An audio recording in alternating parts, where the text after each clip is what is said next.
The terminal went silent as Luna's body went rigid, her lips pulling back to reveal her teeth. The German shepherd lunged toward the dark navy suitcase, barking. Not the trained alert bark, but something raw, desperate, like she'd found something alive and dying. Travelers stumbled backward. Officer Marcus Chen grabbed for her collar, but Luna wouldn't stop, her claws scraping against the polished floor as she threw herself at the luggage. "Luna, heel!" Chen commanded, but his partner ignored him. Something she had never done in 3 years. She pressed her snout against the suitcase, whining with an urgency that made Chen's blood run cold. Her paws clawed at the zipper, frantic, as if every second mattered. Lieutenant Ortega rushed forward, her hand on her radio. "Everyone back. Clear the area now." Security formed a perimeter around Carousel 7. Curious onlookers craned their necks, phones out, recording. Chen tried again to pull Luna away, but she dug in, barking louder, harder, pawing at the case like she was trying to tear it open herself. A woman in nurse's scrubs stood frozen near the baggage claim, her face drained of color. Ortega spotted her. "Ma'am, is this your luggage? Step forward." The woman didn't move. Couldn't move. Ortega's voice sharpened. "I need the owner of this suitcase. Now." The nurse took one trembling step forward. It's mine." "What's inside?" Chen demanded, fighting to control Luna, who was now scratching so hard the fabric was starting to tear. The woman's voice broke. "Please, you don't understand."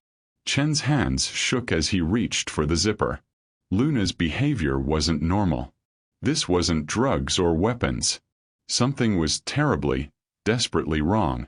Officers surrounded him, hands on their weapons, faces tense. Whispers rippled through the crowd. Bomb. Chemicals. What did she bring into the airport? But no one was prepared for the truth. Chen gripped the zipper pull, Luna still barking, still clawing, still begging him to hurry. He looked at Ortega. She nodded once, her jaw set. The zipper made a sound like tearing paper as it opened. Chen lifted the lid. For 3 full seconds, no one breathed. Inside, nestled in a cocoon of blankets and pillows, wearing pink pajamas with tiny unicorns, was a child. A little girl, no older than 4, with blonde curls plastered to her forehead. Her chest rose and fell in shallow breaths. Her small fingers clutched a stuffed rabbit. She was alive, but unconscious, folded impossibly small inside a piece of luggage. The terminal erupted. Officers shouted into radios. Someone screamed. The nurse collapsed to her knees, sobbing. Luna stopped barking instantly, pressing herself against the suitcase, whining softly now, protectively, as if guarding the child inside. Chen stared at the little girl's peaceful face, his mind unable to process what he was seeing. This wasn't contraband. This wasn't a threat. This was a child. Someone had put a child in a suitcase. Someone had brought her through an airport like cargo. And Luna had known. Somehow she had known. Behind him, the nurse was weeping. "Please don't take her back. Please. He'll kill her. He'll kill us both." Chen looked from the woman to the child to Luna, who sat perfectly still now, her brown eyes locked on the little girl's face. In that moment, Chen realized this wasn't the end of a case. It was just the beginning. And nothing, not protocol, not the law, not his career, would ever be the same again. Before we begin, make sure to hit like and subscribe for more incredible true stories. And I'm curious, have you ever witnessed an animal sense danger before humans realized something was wrong? Drop your experience in the comments below. Yellow security tape went up in seconds. Lieutenant Sarah Ortega arrived with 3 more officers, boots hitting tile in synchronized urgency, forming a semicircle around the suitcase like it might detonate. Travelers pressed against the barriers, phones raised, everyone filming, no one leaving. Luna was still going wild, her claws leaving scratch marks on the navy fabric, her barks echoing off the terminal's vaulted ceiling. Chen kept one hand on Luna's collar, the other on his radio, trying to maintain some semblance of control while his partner completely ignored every command he'd ever taught her. In 3 years, she'd never done this. Not once. A woman stepped forward from the crowd, slow, reluctant, like she was walking toward her own execution. Mid-30s, dark hair pulled back, wearing rumpled travel clothes and a lanyard that read St. Mary's Hospital, Pediatric Care. Her knuckles were white around her passport. That's mine. Her accent was thick, Eastern European maybe. Russian. Ukrainian. The suitcase. It belongs to me. Ortega's hand moved to her weapon. Name. Elena. Elena Volkov. She held out the passport with shaking fingers. I'm pediatric nurse. Traveling to Los Angeles. For job interview at Children's Hospital. I have letter documentation. Ma'am, we need you to open the luggage. Now. Ortega's voice cut through the noise like a blade. 2 officers moved closer, hands on their holsters. Elena's eyes went to the suitcase, then to Luna, who was scratching so frantically now that Chen could see the zipper straining. Please. Elena's voice cracked. You don't understand. Chen finally managed to pull Luna back a few feet, though she fought him every inch, whining with a desperation that made his stomach turn. He'd trained with this dog for 3 years, trusted her with his life, and she'd never made a sound like that. Like someone was dying and she was the only one who knew. If there's nothing to hide, this will be quick, Chen said, trying to sound calm, authoritative, but his voice came out wrong. Luna's behavior was infectious, spreading panic through his chest like ice water. Elena took 1 step toward the suitcase. Stopped. Her whole body was trembling now. She looked at Chen, and in her eyes he saw something that made his training, his protocols, his 3 years of by-the-book service feel suddenly inadequate. It wasn't guilt. It was terror. Raw, animal terror. And something else. Grief, maybe. Or love so fierce it looked like pain. I had no choice, she whispered. The terminal went silent except for Luna's whining and the mechanical groan of the baggage carousel. Elena knelt beside the suitcase, her hands hovering over the zipper like it might burn her. Chen watched her fingers shake, watched the way she closed her eyes for just a moment, lips moving in what might have been a prayer. Ortega stepped forward. Open it. Now. Elena's hand closed around the zipper pull. She looked up at Chen one more time. Please, she said. When you see, please remember. I had no choice. Chen's instincts were screaming now, every nerve on fire. This wasn't drugs. This wasn't weapons. Luna knew something they didn't, and whatever was in that suitcase had driven a trained protection dog to the edge of madness trying to get to it. Elena pulled the zipper. The sound seemed impossibly loud. Chen held his breath. Luna surged forward in his grip, still whining, still desperate. The lid opened, and Chen's world stopped. Yellow security tape went up in seconds. Lieutenant Sarah Ortega arrived with 3 more officers, boots hitting tile in synchronized urgency, forming a semicircle around the suitcase like it might detonate. Travelers pressed against the barriers, phones raised, everyone filming, no one leaving. Luna was still going wild, her claws leaving scratch marks on the navy fabric, her barks echoing off the terminal's vaulted ceiling.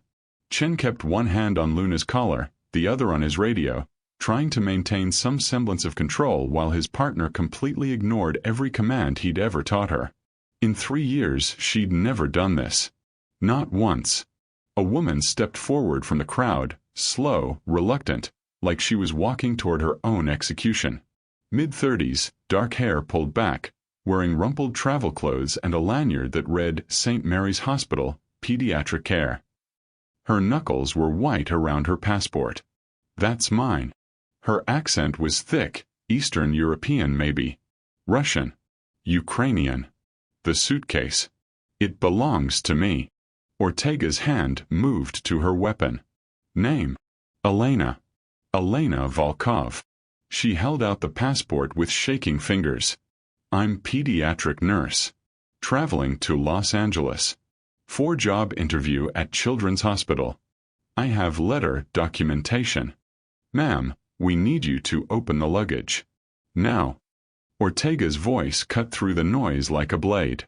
Two officers moved closer, hands on their holsters. Elena's eyes went to the suitcase, then to Luna, who was scratching so frantically now that Chen could see the zipper straining. Please. Elena's voice cracked. You don't understand. Chen finally managed to pull Luna back a few feet, though she fought him every inch, whining with a desperation that made his stomach turn. He'd trained with this dog for 3 years, trusted her with his life, and she'd never made a sound like that. Like someone was dying and she was the only one who knew. If there's nothing to hide, this will be quick, Chen said, trying to sound calm, authoritative, but his voice came out wrong. Luna's behavior was infectious, spreading panic through his chest like ice water. Elena took one step toward the suitcase. Stopped. Her whole body was trembling now. She looked at Chen, and in her eyes he saw something that made his training, his protocols, his 3 years of by-the-book service feel suddenly inadequate. It wasn't guilt. It was terror. Raw, animal terror. And something else. Grief, maybe. Or love so fierce it looked like pain. I had no choice, she whispered. The terminal went silent except for Luna's whining and the mechanical groan of the baggage carousel. Elena knelt beside the suitcase, her hands hovering over the zipper like it might burn her. Chen watched her fingers shake, watched the way she closed her eyes for just a moment, lips moving in what might have been a prayer. Ortega stepped forward. Open it. Now. Elena's hand closed around the zipper pull. She looked up at Chen one more time. Please, she said. When you see, please remember. I had no choice. Chen's instincts were screaming now, every nerve on fire. This wasn't drugs. This wasn't weapons. Luna knew something they didn't, and whatever was in that suitcase had driven a trained protection dog to the edge of madness trying to get to it. Elena pulled the zipper. The sound seemed impossibly loud. Chen held his breath. Luna surged forward in his grip, still whining, still desperate. The lid opened. And Chen's world stopped. The security office smelled like stale coffee and fear. Elena sat across the metal table, flanked by a nervous translator and a court-appointed attorney who looked like he'd rather be anywhere else. Her hands wouldn't stop shaking. Chen watched her fingers twist together, knuckles white, nails bitten to the quick. Ortega sat beside him, pen poised over a legal pad, face carved from stone. Professional. Detached. But Chen could see the tension in her jaw. Start from the beginning, Ortega said. Everything. Elena's story came out in fragments. Broken English mixed with rapid-fire words in her native tongue that the translator struggled to keep up with. Her hands moved constantly, gesturing, pleading, as if she could make them understand through sheer desperation. She'd been married to Dmitry Volkov for 6 years. He was a businessman with connections, political connections she emphasized, the kind that made police look the other way. The first time he hit her, she'd gone to the authorities. They'd sent her home with a warning to be a better wife. The first time he hurt Mia, Elena had taken photographs, documented everything, filed reports. Nothing happened. Nothing ever happened. She spread documents across the table with trembling hands. Medical records showing a 4-year-old child with bruises in various stages of healing. Police reports stamped and filed and ultimately ignored. Court documents in Cyrillic script that the translator read aloud in a monotone voice. Full custody granted to Dmitry Volkov. Mother granted supervised visitation. 2 hours per week. How? Chen heard himself ask. If there was evidence. Money. Elena's voice was raw. He has money. He has friends in government. The judge. He was Dmitry's university roommate. She laughed, a sound like breaking glass. The lawyer they gave me, he worked for Dmitry's company. You understand. The system, it was never going to save her. Chen's stomach twisted. He looked at the photographs. Mia's small arm, purple and yellow with fingerprint-shaped bruises. Mia's back. Mia's legs. A child. Someone had done this to a child, and the courts had given her to him. "So you ran," Ortega said quietly. "I am nurse. Pediatric nurse for 12 years. I know medications, dosages, how to keep child safe." Elena's English deteriorated as she spoke faster, more desperate. "I give Mia prescribed sleep medicine. Exact dose for her weight, nothing dangerous. She would panic on plane, she would cry, someone would notice. I could not risk." The suitcase. Dimitri. He put alerts at every airport, every border. His connections, they were watching for us. I could not take her through security as my daughter. They would stop us. Send us back. Elena's voice cracked. The suitcase, it was only way. I put blankets, pillows, her rabbit. I make sure she could breathe. I check on her every moment I could. Chen stared at the documents. Everything in him wanted to believe her. The evidence was right there. The bruises. The ignored reports. The corrupt court ruling. But the law was the law. This was international parental abduction. Child endangerment. Drug administration. He had to report this to ICE. He had to. Didn't he? Elena leaned forward suddenly, her eyes locking onto Chen's. "In my country, money is law. He has both. I have only love." Her voice dropped to a whisper. "You have children?" "No, I." "Then you cannot know." Tears streamed down her face unchecked.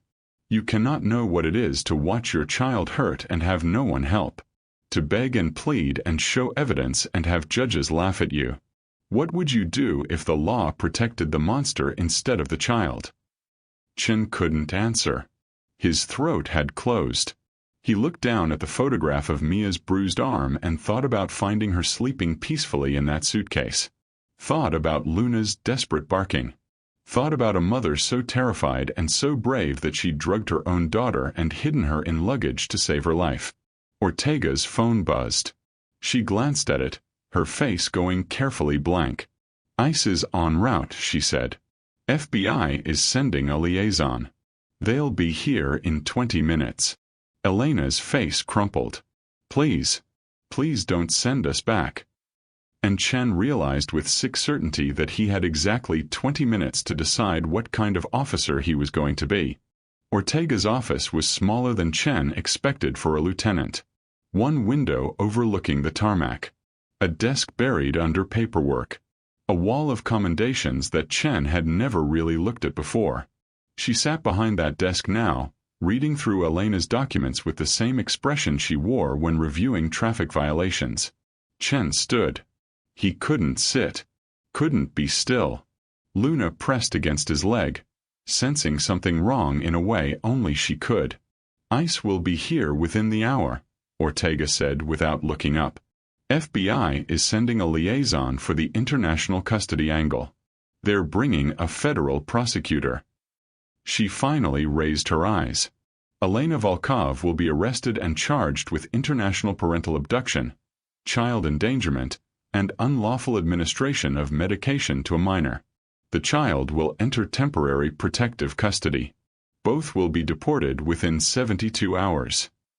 The words hit Chen like physical blows. "The evidence doesn't matter." Ortega's voice was firm but not unkind. "This isn't a domestic case, Marcus. This is international law." She crossed borders with a child who was in the legal custody of the father. Everything else is for their courts to decide. Their courts already decided. They gave a child to her abuser. That's not for us to judge. Ortega closed the file. "I know what you're thinking. I saw those photographs too. But we have rules for a reason. We can't just pick and choose which laws we follow because we don't like how another country's system works." Chen's hands clenched.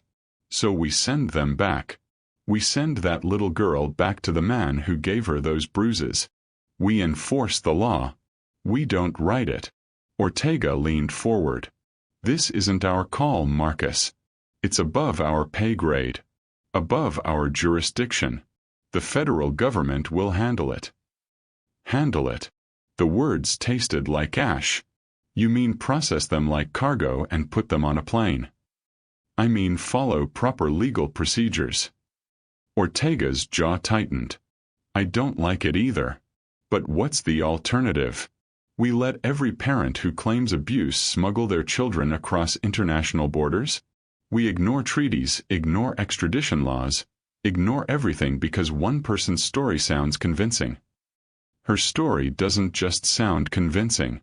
It's documented. Medical records, police reports. From a country where she admits the system is corrupt, where records can be falsified, bought, manipulated. Ortega stood. Marcus, I get it. I do. But we can't save everyone. And if we try, if we break protocol for this case, what happens to the next one? And the one after that? Chen thought about Mia's face in that suitcase. Peaceful. Trusting. A child who'd let her mother put her to sleep and hide her in luggage because she believed her mother would keep her safe. What kind of desperation drove a woman to do that? What kind of love? I need to write my report, he said quietly. Ortega studied him for a long moment. 1 hour. Then ICE takes over. Chen left the office with Luna at his heels. The K9 unit break room was empty. He sat at the scarred table, Luna immediately settling at his feet, her head resting on his boot. The weight of her was grounding. Real. She'd known something was wrong in that suitcase. She'd fought to get to it, to save whatever was inside. She hadn't been detecting a threat. She'd been detecting a life that needed saving.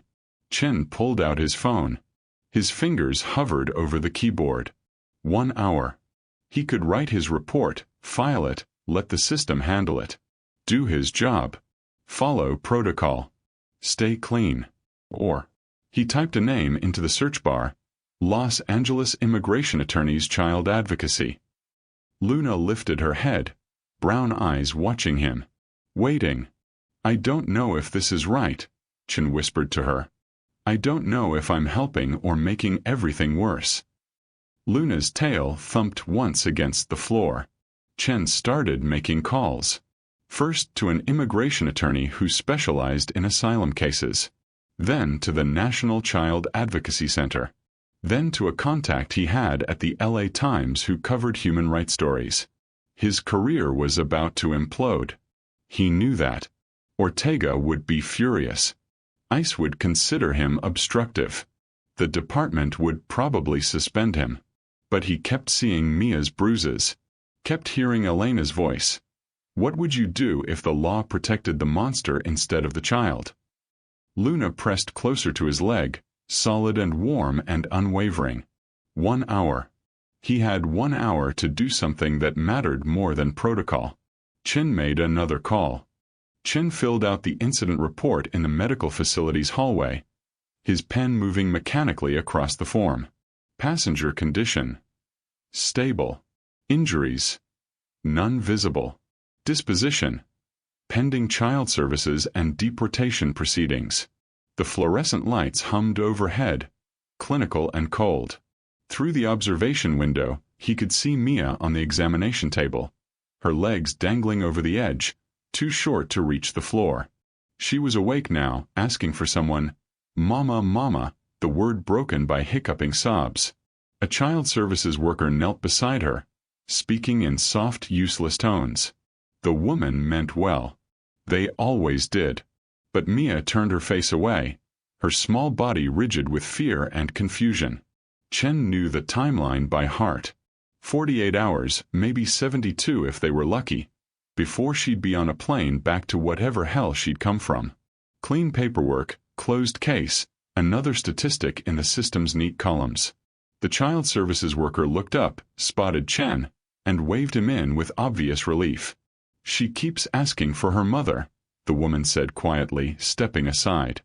We can't get through to her. Chen nodded.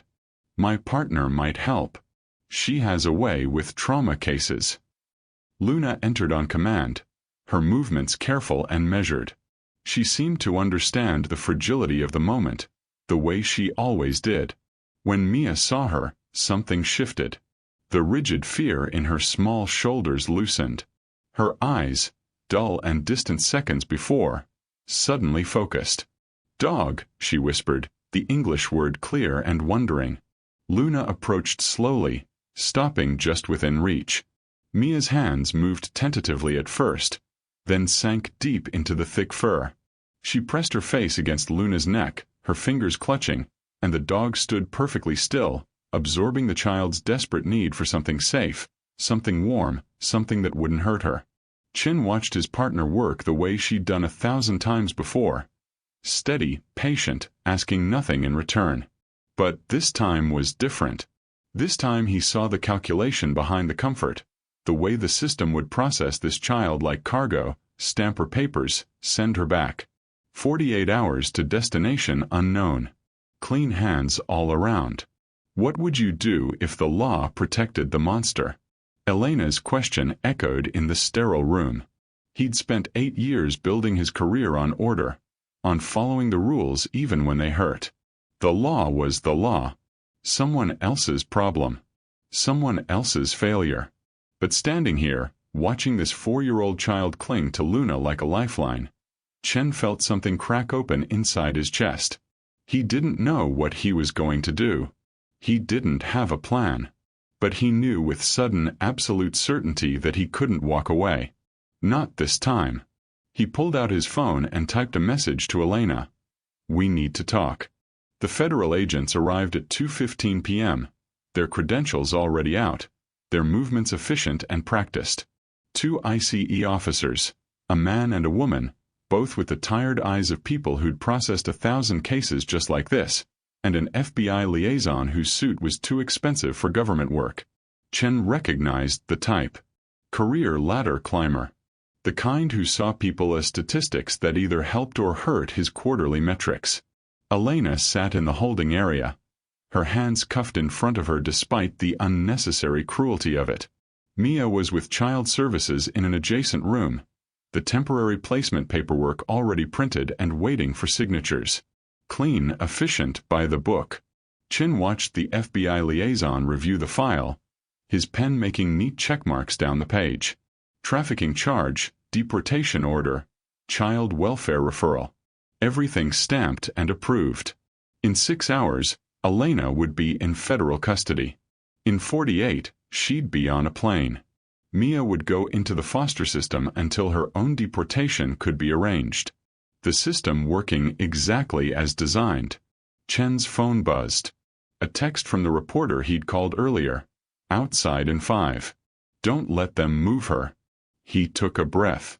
Felt his career, 8 years of clean records and commendations, balanced on the edge of what he was about to do. Then he thought of Mia's small hands buried in Luna's fur, and he stepped forward. "Officer Chen," Lieutenant Ortega said, his tone carrying a warning. "The federal agents are handling this now. I need to make a statement for the record." Chen's voice was steady, louder than necessary. Every head in the room turned. The subject has expressed credible fear of persecution if returned to her country of origin. She has documented evidence of domestic violence and is fleeing imminent danger. Her child is a potential victim of this same threat. The FBI liaison looked up, irritation flickering across his face. "Officer, your part in this investigation is complete. Step aside. I'm formally requesting asylum review before any deportation proceedings." Chen pulled out his incident report, the one he'd rewritten 3 times that morning, now thick with Elena's medical records, the photographs of her injuries, the hotel clerk's statement about the man who'd been asking questions. Federal law requires credible fear claims be evaluated by an asylum officer. Outside, through the terminal windows, Chen could see the news vans pulling up. The ICE officer, the woman, exchanged a glance with her partner. They both knew what this meant. Delay. Paperwork. Media scrutiny. The kind of case that generated headlines and congressional inquiries. "Officer Chen," the FBI liaison said, his voice tight with controlled anger. "Can I speak with you privately?" They stepped into a side corridor. The man's professional mask dropped immediately. "You just made a very stupid decision. Do you understand that? You've escalated a simple trafficking case into a jurisdictional nightmare. People who could have helped your career are now going to remember your name for all the wrong reasons." Chen met his eyes. Luna alerted on that suitcase because something was wrong. She was right. But the thing that's wrong isn't just what we found. It's what that child is running from. "That's not your call to make." "No," Chen agreed. "But the statement is already on record. And those news crews outside? They're going to want to know why federal agents are deporting a domestic violence victim and her 4-year-old daughter without an asylum hearing." The liaison's jaw tightened. When they returned to the holding area, Ortega pulled Chen aside, his expression caught between pride and concern. "You know what you just did?" The lieutenant asked quietly. "Yes, sir." "Good. Because there's no taking it back now." The administrative leave came with paperwork and warnings and a suggested attorney. Chen signed what he needed to sign, then went home and waited. Luna stayed close, sensing his restlessness, her presence steady while the rest of his life fractured into uncertainty. He watched the news obsessively. CNN picked up the story first. Mother hides daughter in suitcase to flee domestic violence. Then the international outlets. Al Jazeera, BBC, Reuters. The narrative shifted with each telling, from trafficking suspect to desperate mother. And Chen watched Elena's face appear on screen after screen, no longer pixelated, no longer anonymous. Human rights organizations filed amicus briefs. Immigration attorneys offered pro bono representation. Someone leaked the photographs of Elena's injuries, the hotel clerk's statement, the threatening messages from Mia's father. The kind of documentation that should have mattered from the beginning but only gained weight once enough people were watching. Chen's phone stayed mostly silent. A few texts from colleagues. Some supportive, others coldly professional. Nothing from the department. He walked Luna twice a day, filled out job applications he wasn't sure he'd need, and tried not to calculate how long his savings would last. 3 weeks after he'd made his statement, his phone finally rang with an unfamiliar number. "Officer Chen. This is Maria Castillo, Elena's attorney. I wanted you to know, the judge granted temporary asylum this morning. Full hearing in 6 months, but she's safe for now. Mia's being returned to her custody today." Chen's hand tightened on the phone. "Where are they?" "Protected housing. But Elena asked if you'd visit. She'd like to thank you in person." The address led to a nondescript townhouse in a suburb Chen didn't recognize, the kind of place designed to blend in, to be forgotten. He parked on the street, Luna alert beside him, and knocked. Elena opened the door. For a moment she just stared at him, her eyes filling. Then she pulled him into an embrace that shook with the force of 3 weeks' worth of relief and gratitude and grief. "Thank you," she whispered against his shoulder. "Thank you, thank you." Behind her, Mia appeared in the doorway, wearing pink pajamas decorated with cartoon stars. She looked different, still small, still fragile, but no longer hollowed out by fear. When she saw Luna, her face transformed. "Doggy." She looked up at her mother for permission, switching to rapid Spanish Chen barely caught, then back to English. "Can I pet the doggy who found me?" Luna's tail wagged once, gentle and deliberate. Chen gave the command and she moved forward, lowering her head so Mia could reach. The child's hands, steadier now, braver, sank into the familiar fur. Elena wiped her eyes. "Everyone else saw law," she said quietly, watching her daughter. "Police, agents, officials. They saw paperwork and procedure and rules. You were the only one who listened. The only one who saw people." Chen knelt beside Mia, watching Luna's patient stillness. "She did the hard part," he said, nodding at his partner. "I just finally paid attention." Mia looked up at him, her dark eyes curious. "You saved us." He thought about that question, about the system that had tried to process them like cargo, about the choice that had cost him his career but returned something more important, about what it meant to be saved and who got to decide. "Your mom saved you," Chen said. "I just made sure people knew it." Gateway International Airport looked exactly the same 6 weeks later. Same crowds, same fluorescent lights, same endless stream of travelers rushing toward destinations unknown. But Chen walked through Terminal C with different eyes now. The formal reprimand in his personnel file a small price for the weight of what he'd learned. Luna moved beside him with her usual precision, her nose working the air currents, cataloging scents that Chen would never fully understand. But he swore something had shifted in her too, a gentleness in how she approached uncertain travelers, a patience when investigating bags that seemed almost human. Maybe he was projecting. Maybe she really did understand that some alerts mattered more than others. His phone buzzed during their break. Unknown number. He almost ignored it, then opened the message. The photo showed Elena and Mia in a small apartment, sunlight streaming through curtains that looked new. Mia wore a bright red backpack almost as big as she was, her smile so wide it seemed impossible she was the same hollow-eyed child he'd found 3 weeks ago. The text read, "First day of preschool. She says to tell Luna hi. Thank you for seeing us." Chen stared at that photo longer than he should have, something tight in his chest finally loosening. He knelt down, scratched Luna behind the ears the way she liked. "You knew, didn't you?" he said quietly. "You always know."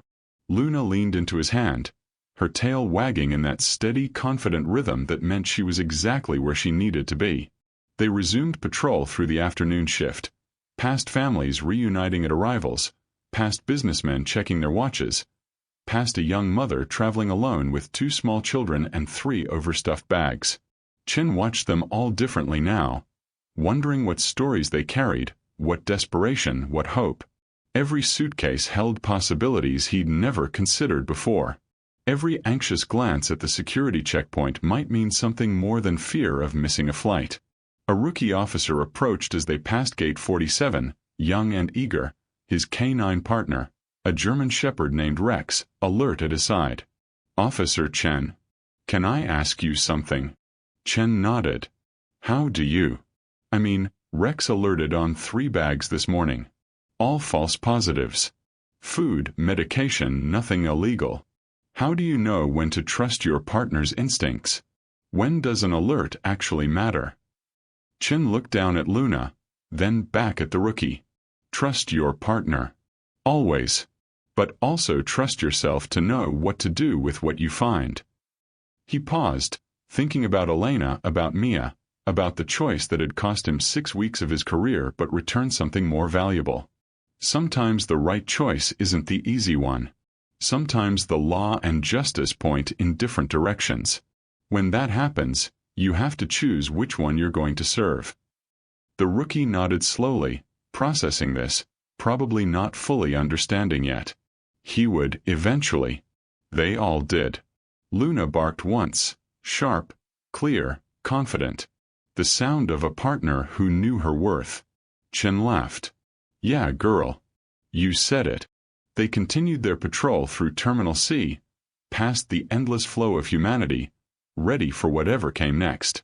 Forever changed by the day, a suitcase contained not contraband, but a child whose mother loved her enough to risk everything. Forever aware that sometimes the most important discoveries weren't about what the law said you should find, but what your heart told you to see. If this story moved you, hit that like button and subscribe for more incredible true stories. Share it with someone who needs to hear about the heroes who listen when others doubt. And tell us in the comments. Have you ever experienced a moment when an animal understood something humans missed? We'd love to hear your story.